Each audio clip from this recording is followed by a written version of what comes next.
Welcome to the Ed Collab gathering of our fall 2022. I am Carla, España, joining you from Times Square, New York City. I'm at a middle school, so if you hear some noise, that's where I am. I am currently the Assistant Professor of Bilingual Education, Puerto Rican, Latinx, and Latin American Studies at Brooklyn College at the City University of New York. And I'm joined by La Profesora, Tracey Flores. Hey everyone, it's great to be here today. My name is Tracey Flores, and I'm an Assistant Professor of Language and Literacy Studies at the University of Texas at Austin. I'm a former K-6 teacher, teaching for 8 years in Phoenix, Arizona. And I'm the founder of Somos Escritoras. We are writers, a creative space that invites Latina girls to write, share, and perform stories from their lives using art, theater, and writing as tools of reflection, examination, and critique of their worlds. I'm very happy to be here with my colega Carla and all of you today. And so you've joined us for Processing Latinx Identities Through Text. So we'll go through our latest and favorite, because we're always reading and engaging with books and videos and documentaries, podcasts, you name it, with our students at our respective institutions, but also, like Tracey mentioned, middle grade students at different ages. So It's always lovely to talk about the text in our lives and how we've been using them. Here we go. So my recommendations of texts that I've been engaging with are for the older age students, so our teens, so older high school or adults, if you are going to engage in this topic on Latinx identity and processing what that means, not only because it's some celebrations like Hispanic Heritage Month, maybe, or it's named Latinx Heritage Month or Latine Heritage Month. But this is something that we're constantly talking about. So we always recommend books, not only for thinking about lesson planning and teaching in schools, but also for us as adults to process. And so I will go through some of my top 4 that have been helping me have these conversations with my students. And the first one on this topic of relationship to language and language learning that I'm engaging with my students is A Cup of Water Under My Bed. It's a memoir by Daisy Hernandez. And Daisy Hernandez writes, I begin reading in Spanish for the first time. This is, by the way, as an adult. So this is her coming back to Spanish as an adult. And seeing and writing words I have only known in the mouths of the women who raised me. Shampoo, champú, ardilla, toalla, cepillo, colorete, blusa, desbaratar, huecos, lunar. Because Spanish has been only an oral language for me, it is a peculiar sensation to read it. It's like meeting an auntie at JFK who has just arrived from Colombia. She hasn't seen you since you were a toddler, but she hugs you as if the two of you were intimate, de confianza. And you are. You're strangers who have a shared history. People say you look alike, tiene la misma cara.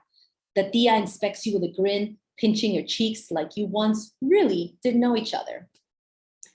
That's how it feels to read Spanish now.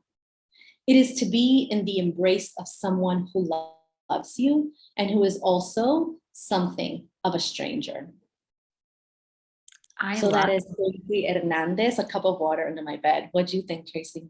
I really love this. I can relate to this as someone who, as an adult from high school to now, has been trying to reclaim my language and to heal a lineage of linguistic, oppression that my family has endured. And so hearing her talk about language in this way and how it was always oral and it's a stranger, but it embraces her, that's beautiful and something that I definitely want to come back to for myself, but also for the young women I work with and also my pre-service teachers. Same. I'm using that text across my classes. And so I read it in a class yesterday titled The Puerto Rican, Latinx, and Caribbean Child. And so we're going into our next unit in that class with undergrads who are interested in the education path. We're going into our next unit on linguistic diversity, but we just finished a unit on identity and different research studies to kind of see how youth identify and the factors that influence that. And a lot of students related to this too, saying that depending on different pressures that they felt, and what's something that they fell out of love with, but then later fell in love with. So language being a part of their identity. And I'm also using this in a class in Spanish. So we're talking about people's relationship to language. And I just want our teachers right now and our future teachers that are in our classrooms I just want them to feel supported in a path of healing. Yeah. And part of that means thinking about our relationship with language and language learning. For some of us, it hasn't been a positive experience, but I'm so grateful now that we have a lot more support with bilingual programming. Policies are changing and hoping that they feel that support, not only as teachers, but for the students, right? Yeah. Okay. I want to go to my next text. And do you see my screen again? I do. Okay. So this next text is an anthology called Wild Tongues Can't Be Tamed. I've been using this text for a while with different groups. And I just want to read an excerpt by Ibi Zeboy, who has a chapter called Haitian Sensation. And Ibi Zeboy, one of the contributors to this volume, is Haitian, based in New Jersey. Visited one of my schools. So in last year, visited a middle school that I was teaching at. And did such an engaging presentation with the 5th through 8th grade. And it's been powerful to share Ibi Zeboy's writing with different age groups. And here it's a chapter about this topics and identity. And Ibi Zeboy says, though I didn't have the vocabulary for it then, that's when I began to understand the proximity to whiteness. We were all Black and Latinx kids, but some of those brown kids could pass for white. And I noticed how they were rewarded for it. The longer the hair, the lighter the eyes and skin, the closer they were to our white teacher, and thus power. I want to pause there for a minute. This is the start of the Haitian Sensation chapter that she writes, where she talks about that childhood living in Brooklyn, growing up in Brooklyn, New York. And this was her experience. When I shared this in an interview with her with undergraduate students in a program that most of them are going into education, I had one Haitian student talk about the really harmful comments they got for being Haitian in the community that they grew up in Brooklyn. And it got to the point where she no longer wanted to identify as Haitian when she went to the next school. So in the middle school comments were so horrible that she was like, if I go for high school, I don't want to tell them I'm Haitian. Yeah. So this text is helping me have that conversation with my students. But also, I'm gonna be honest, Tracey, I had one friend, when I told them, I showed them pictures, I was like, oh, look who's at my school. You know, when you have like author visits and you get giddy because you're like a little kid, you know. Yeah, absolutely. Gifts, you're like, oh, this author visit was a gift. So I showed this to one of my friends, who's a Latina bilingual teacher, and I was like, look, Ibi Zeboy came to my school. She said, but it's your Hispanic Heritage Month celebration. I don't understand, why would you invite Ibi Zeboy? Yeah. Oh, That's the conversation we need to keep having. Yeah, and so that's the next quote I wanted to share.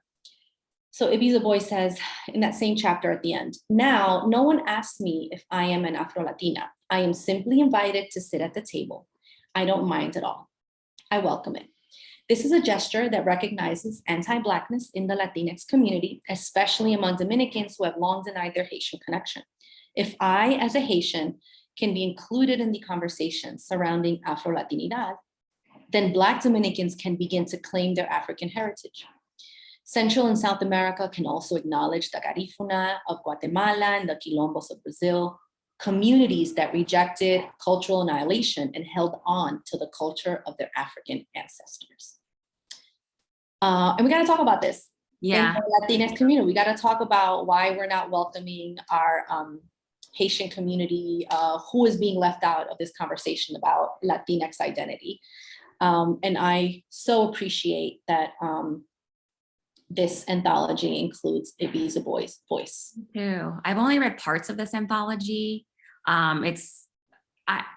Transparency. I start books and then I stop because I want the next book. And then there's so many great books. I read parts of this, not because I didn't like it, but because I have stacks of books and I need to come back to this text because there's a lot of important voices and important conversations that we need to.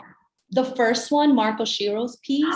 That made me cry so hard. Okay, is it Eres un Pocho? I think is the title. Eres Pocho. I think so. I'm translating it to Spanish because I need my students in my class that I teach in Spanish to just see this piece and feel this piece. So that's on my to-do list, is like I need to translate it because I asked about the translation this weekend. I got to see Fennel at a book festival and had to tell her, I was like, you did such an amazing, beautiful thing with getting all these authors together in this anthology, but I need everybody to read this. And so good. Wonderful. Okay, so I just need to put that out there. So far I've been reading texts around relationship to language and language learning, about the Latinx diaspora and who gets included in that and who's not, and how can we get more voices involved. So I think this anthology is a example of how you can bring voices together. It's intentional. It's very intentional. It is. Well, also like my syllabus, right? So I have I have three, I can't keep track, 3 courses I'm teaching. And I'm like, yeah, so where are my Haitian authors, right? If we're saying I'm talking about children from the Caribbean, am I only going to include like Puerto Rico and Dominican Republic? No, like there are other, like what about other places in the Caribbean? So, we all have to do some growth. And I think these texts are helping us a lot in our community and outside the community. All right, my third text, and you see the screen, right? Okay. Yeah. There are several texts. I'll just talk about one. It's a video, and this is helping me with the topic around Blackness and Latinidad, which is connected to Ibiza Boy's piece. And this picture you see is of a poet, Alan Peláez Lopez, a Black indigenous Mexican poet who spent some childhood years in Oaxaca. And in this video that talks about, it's titled Blackness is Radical and Latinidad. I can't show you the video here for reasons of making sure this video is, because we make our webinars public with the Ed Collab gathering. But definitely you can find it under Alan Peláez Lopez, Blackness is Radical and Latinidad. And what they talk about in this video is not only about their childhood and the comments they got in Oaxaca, being Black Mexican, but also the problem with Latinidad when it doesn't include Alan Peláez Lopez's experience. So this is what they say in the video. So I just wrote it out for us. Latinidad in the US has been about unifying people, primarily Spanish-speaking people from the connecting Latin American countries and some parts of the Caribbean. Because it's about unity, it doesn't allow us to talk about nuances and how we came to be in different places. Yeah. And in that pause, because it's a video, what they talk about is that they give examples, like talking about enslaved populations, talking about Asian Latinx populations. So there are just groups that they're like, oh, we're not going to talk about that. So that's a problem. Because, and then Alan continues to say, because it focuses on the right now, it dehistoricizes all of us. It dehistoricizes all of us. And that is such a powerful statement. So I showed this video to my class, my Puerto Rican Introduction to Puerto Rican and Latino Studies class that I'm teaching this fall with undergrads. And it was our first unit. Part of our first unit is talking about Latinidad and Latin America, the invention of Latin America, Latinidad, and who gets to benefit from this unity and who's not included. So definitely centering the voices of our Black Latinx population has been important, not only on paper, my syllabus, but I need my students to hear it, to see it. Yeah. And so the students processing this video and also Alan's poetry has been beautiful. and historicizing, that is so important in thinking about what we're seeing today and what we have, where we're at. That historicizing is so important, and I appreciate that they put it out. They say it there, like, this dehistoricizes all of us, like, it doesn't show this complexity, the nuance, all of the deep entrenched history. So definitely check out their poetry. There's lots of videos. There was a series once, like March 2020, shut down, pandemic happened. Alan and other poets did a lot of workshops. There's some like writing series, videos. So definitely engage with their poetry. It's beautiful. Absolutely. Último. Oh, if you haven't had a chance, I need everyone to watch the Aquí Vive Gente documentary. It comes 6 minutes into the Apagón music video by Bad Bunny. So the music video for the song Apagón, it's like your first 5 minutes. By minute 6, it's official start of a documentary. So I'm really thankful that this artist has used a very influential platform to get information out about Puerto Rico. Now, what might you hear and what might you see? You will see and hear an independent journalist from Puerto Rico go about the island, talking about the present moment, but how, again, historicizing the present moment and talking about the harmful practices that are really impacting the Puerto Rican population right now. So those 3 things that you'll see and hear: one, real estate, and how under US jurisdiction, Puerto Rico is the only territory where you don't have to pay taxes if you have real estate or cryptocurrency or stocks. Go ahead, and that's not something that's a lot for Puerto Ricans. It's just if you're a foreigner, quote unquote foreigner, not Puerto Rican, you can go ahead and do this. And so that's hurting a lot of people who have lived for years. And so you'll get to know the price of, like, the cost of living and how people have been evicted. So you'll hear from locals that have been evicted. They're losing their homes, they're losing a lot. Yeah. But other people are gaining, and those other people are like wealthy, mostly wealthy white elites coming from the US mainland to Puerto Rico, taking advantage of this. It's called the Act 2022, La Ley 2022, that allows them to do this. You'll also see that more than 600 schools have been closed in 10 years. And that, as an educator, a lot worries me about the colonization that continues and the oppression that continues. And as an educator, I'm also worried about the children and the schools there. And so that's a figure that's shared in the documentary. And then besides residential areas, that you'll see all these properties being taken up by these investors and turning these schools into condos and oceanfront properties. So you have the real estate, the schools. You also look at beaches, and all beaches are supposed to be public in Puerto Rico. So you'll learn there in that documentary about how are these wealthy elites setting up property there, trying to create obstacles for people to access their public beaches. And also you'll see the resilience and you'll see the struggle. Or La Brega, another text is like La Brega podcast. Everyone's got to listen to La Brega podcast.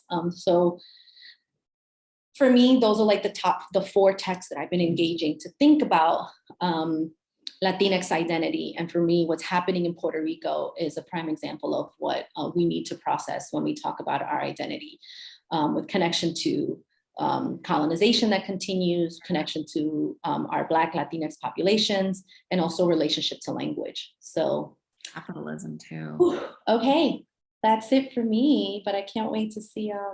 And this is on the Bad Bunny video, right? I've seen this on Twitter. How long is the documentary? It's only 15 minutes. Yeah. So the video, because in total it's like 22, but the first 5 minutes are the music video. So it's about like 15, 16 minutes of the documentary. I had another documentary to show in class yesterday that was about an hour. And I said, you know what, we're going to process this documentary, Aquí Vive Gente. But it's lovely that it amplifies the voice of, in fact, the independent Puerto Rican journalist who narrates the documentary. So Whew. Here we go. All right, Tracey, what do you have for us?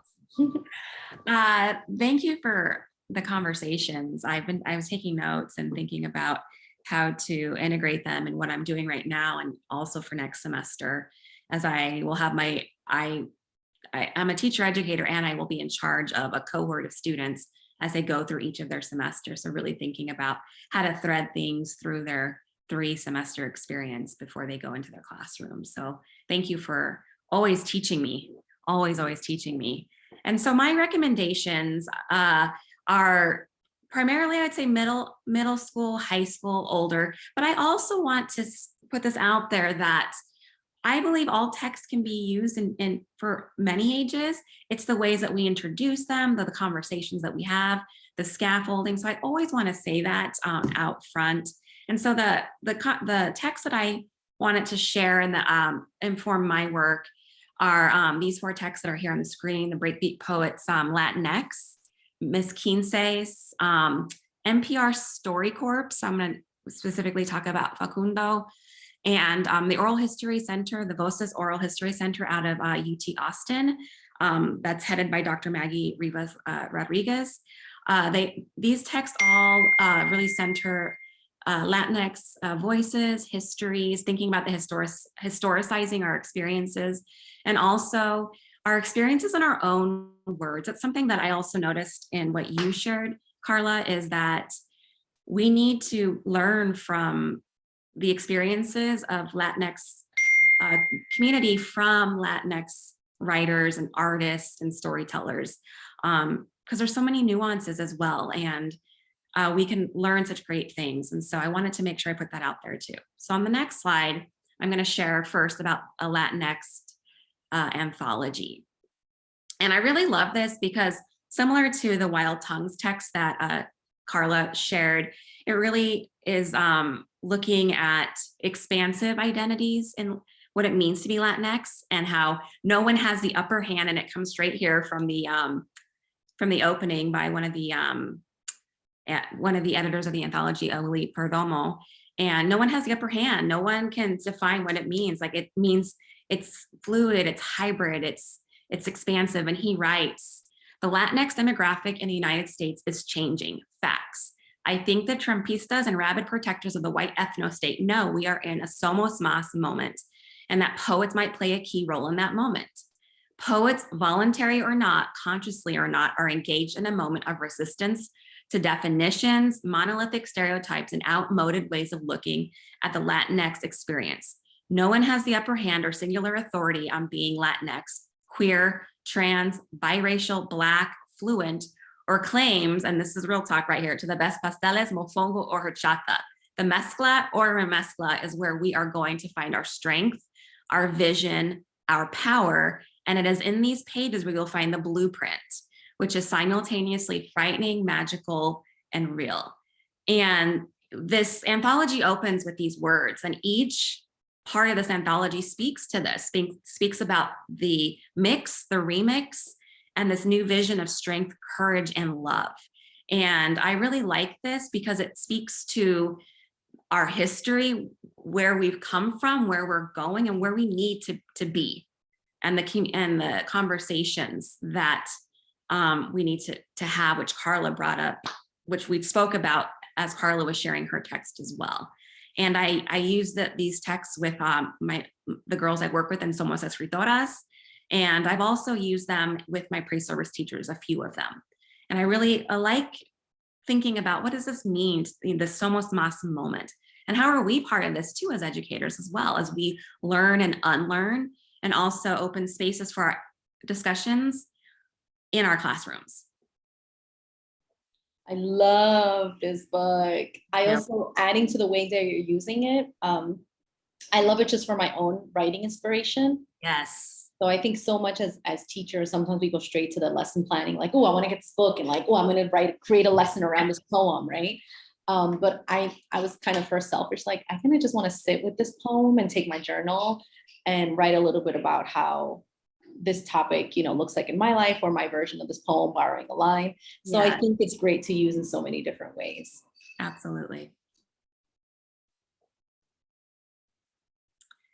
Oh, and one of my current favorite books. I just was able to gift this book to my Oh, I love when people share books on the screen. Oh, it's so cute. Yes. And I just was able to gift a copy of this book to my 25 first year students in my writing in the Borderlands class. And I love everything about this text. Kat Fajardo has done a beautiful job of capturing, the space of liminality, capturing Sue's experience, which many of us experience, thinking about who are we and how are we negotiating, our identities, our cultural, the cultural traditions, the gender scripts of what's expected. And I do this in quotes, what's expected, and also the traditions, which also we should talk about some of these things and historicize them and think about how do they play out today, and what kinds of things can we keep, and maybe what kinds of things do we maybe not want to keep. And she does it, or they do a beautiful job of really speaking to, this young woman in the text who she wants to be with her friends in the summer, and they go to Honduras, and it's the love of her abuelita who helps her to embrace her weirdness and claim that, because her grandmother was also kind of eclectic and eccentric. And so she kind of comes to some negotiations with her mom and the women in her family. And I won't say any more. And I just feel like this is a really beautiful example of, that space of in between, from moving from childhood to adolescence, and all that comes with that, these expectations in our families, our cultures, our communities. And I just love this so much. And it's also, the author wrote it based on their own experiences and how they felt weird and different and didn't speak Spanish properly. All of the things. There's so much. I love this book so much. Everyone get me Scheme Sis. Not only because we need more graphic novels. I know. In everybody's hands. But yeah, I love having texts that help students process that tension between, my family wants me to honor traditions, but those traditions aren't allowing me to be my full self. Yeah. And we have to talk about that. Like we're both parents, right? And so we're constantly also thinking about what are the traditions that we want to create, new traditions or pass down traditions from our own. And I've been thinking a lot about like what has been liberating in those experiences, and what's something that we're like, yeah, we're not going to replicate. You know what? No, yeah. I'm going to let you be you, and you could be you in your own way. And maybe we make our traditions a little different. So I love this book. I think we need more books like this. And I'm so glad that you brought it up. And they are in Austin. So I'm like, I need to meet you in person. Yeah. Yeah. Now adding more cool people on my Austin list to visit. So brilliant. When I go visit you. Okay, we got to make this happen.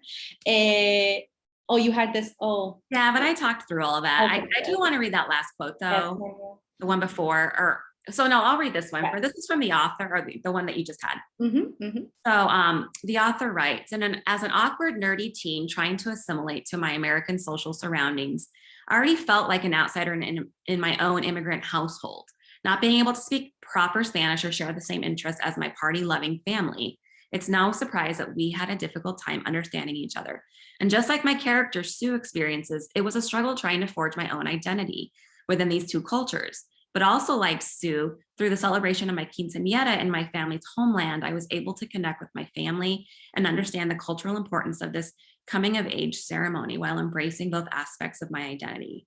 And you see this in the book. You see this coming together, these new realizations, not only by Sue, but also by the mother, by the other women in the story. And I think that's really powerful. Love it. Okay, next. I could talk about this all day. So names and naming and the importance of defining ourselves. I do a lot of work with the girls in Somos Escritoras and thinking about our names and our name stories, historicizing them, really writing into the tensions and speaking to any tensions that might exist. And thinking about how we can define ourselves in our own words, and thinking about, the work of Audre Lorde and Patricia Hill Collins. And so and I love StoryCorps, and they have the short videos. Some of them they make into short, like cartoon videos like this, and they just are so powerful.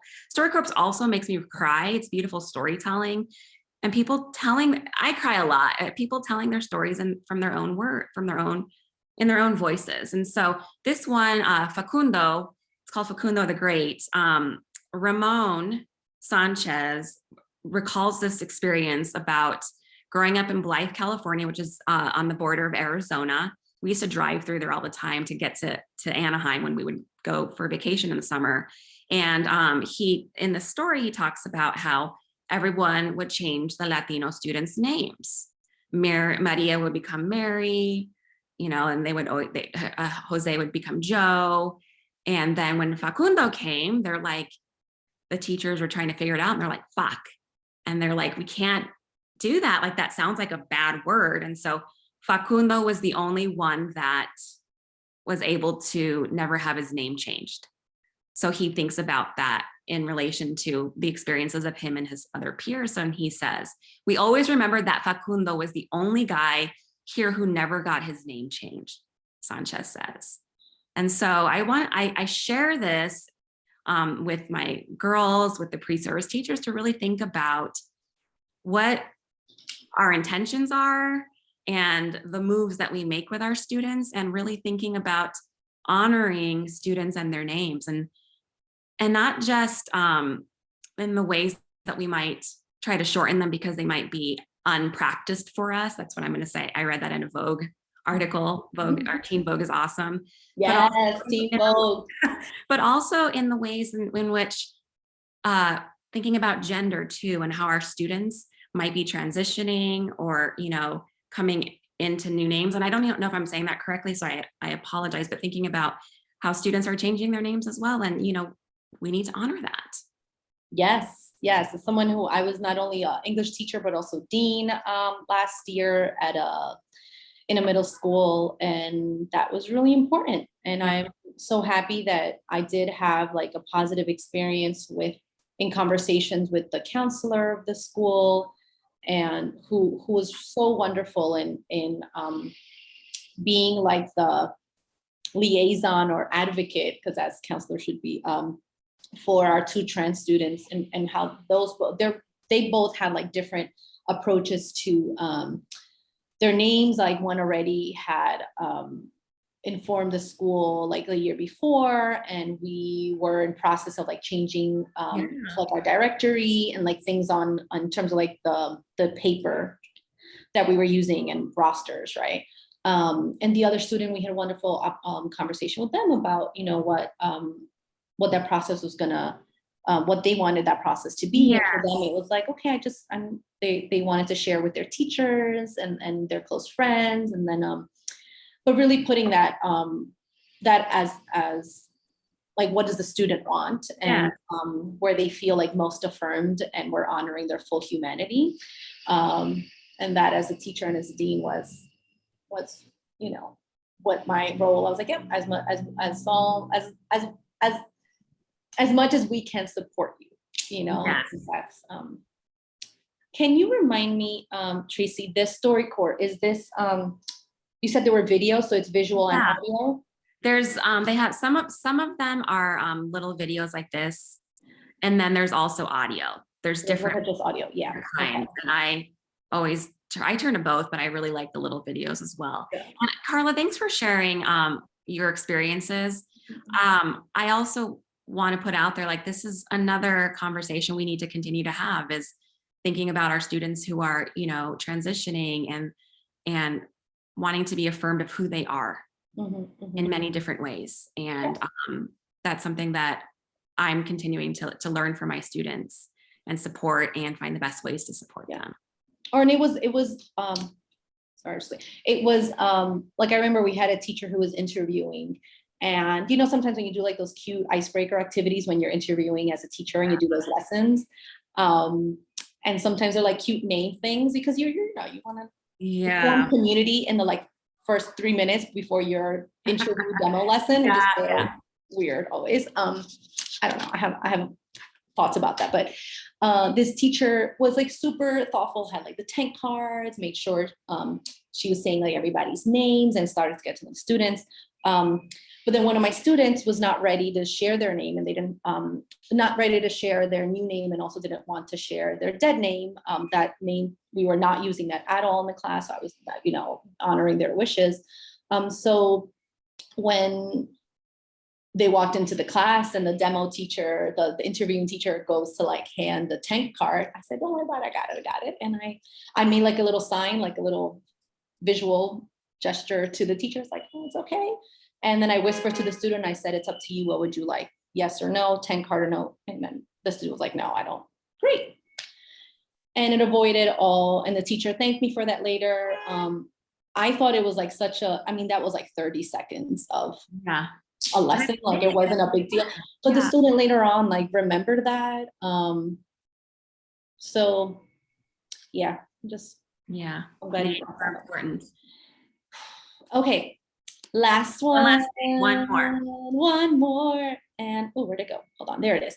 And the last one. Oh, I have a connection to this too. Go. And so in thinking about also people telling their own stories and their own histories, at UT Austin, Dr. Maggie Rivas Rodriguez has the Voces Oral History Center. And I'm just going to read from right here. It is the leading Latino oral history archive in the United States. Began in 1999 with a mission of capturing untold stories of Latinos and Latinas who served in the military or on the home front during World War II. And this is expanded now from specifically World War II to other, to serving broadly. And I really love this work because Dr. Rivas Rodriguez had a vision. She noticed that, like, where's our stories? We were also part of this as well. And this became the work that she started when she came to UT back in, 1999, 1998. And she has expanded it to, other wars, other experiences. And also during the pandemic, she also had the voices of the pandemic of workers of the community, of how the pandemic was impacting us, and so that we wouldn't lose those stories. And that's so important as we, move forward in the pandemic still, to not forget and to continue to remember. Yeah. And the other thing with the Oral History Center is that they have summer workshops for, researchers, educators, and on their website, there is a wealth of information. You can get teacher resources. I've drawn on them for my own work with my pre-service teachers. We did oral histories with our young writers at an elementary school in Austin, and the students, and then my pre-service teachers all wrote oral histories of a family member. And it's just really beautiful to watch them go through that process too, and learn about the people in their lives in new ways, and to historicize them too, and see them as not just their mom and dad, or grandma or grandpa, abuelita, but like this story of, who they are, who they were, and their hopes and their dreams. And so I also wanted to include this in the conversation, because I can't say enough about the work that she does to ensure that we are not erased from, history. Yes. And I got to take part of that summer, like it's like a week, was it a week or 2 weeks? Like week long. I don't remember that because it was summer 2020 or 20. I was right before. I went before. Yeah. Everything's a blur, but I do remember this experience of the Institute on Oral History. So you get sample lessons, like ways you can research, ways you can use this in the classroom in different settings. So apply. If you're a teacher right now, where at some point in the spring, your principal or someone's like, hey, are you interested in any professional learning opportunities this summer or for next year? Check this out. This could be definitely something that you could use, whether you're like a designated social studies teacher or you're an English language arts teacher and you want to include more oral history. You want to do an oral history unit and have your own students conduct oral history interviews. I'm going back to my notes from that Summer Institute with the Oral History Center, because I'm going to include oral history interviews in one of my classes. So So yay, thanks for putting this on our radar too. And come to the Institute and then you can see me in Austin. Yeah. Oh, see, I did it online. Are they going back in person? I think they were back in person this summer, Oh, maybe, but I think they're yeah. back in person. Yeah. Yeah, no, I did it on Zoom. Okay. Finally, gracias for joining us. Thank You you. can find me on Twitter at Profesora Espana. The website, you can find more information in Comunidad Collective, or Instagram in Comunidad Collective. I talk a lot more about this Latinx identity and resources, books, ways to teach Latinx students. In my book, En Comunidad, I'm a co-author there with Luz Yadira Herrera. It's En Comunidad, Lessons for Centering the Voices and Experiences of Bilingual Latinx Students. And most recently, got the opportunity to curate 6 collections on different topics like identity, migration, intergenerational connections, community change makers, all these great topics, with books from K through 12. And I got to co-write with Luz Yadira Herrera a handbook on how to use those books for Penguin Random House. So check those out. But Tracey, you do amazing work with Somos Escritoras. Where can people find you? So I have 2 Twitter accounts. I have at Tracey, which is my personal account, and then my professional account. And then I also have at las_escritoras. Oh. And then on Instagram, we are at Somos Escritoras. And then for our website, it's at www.somosescritoras.com. And we share about the program, upcoming events, and ways to get involved.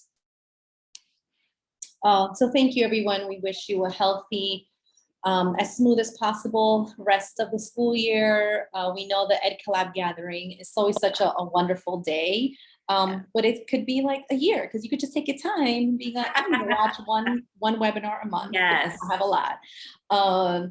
But thank you. We appreciate you just sharing with us. Reach out to us and tell us what books you're reading. Like on my list, I have Frizzy by Claribel Ortega. Yes. And, that's another one. When you said Miss Quinces, I was like, oh yeah, I had written down like that on my to-do list of next book. I'm sure you all of this presentation helped you think about books, podcasts, documentaries that are on your list. Thank you, everyone. Thank you, everyone. Have a good weekend. Have a good week, year. Or whatever day you're watching or listening to this. I know. Bye.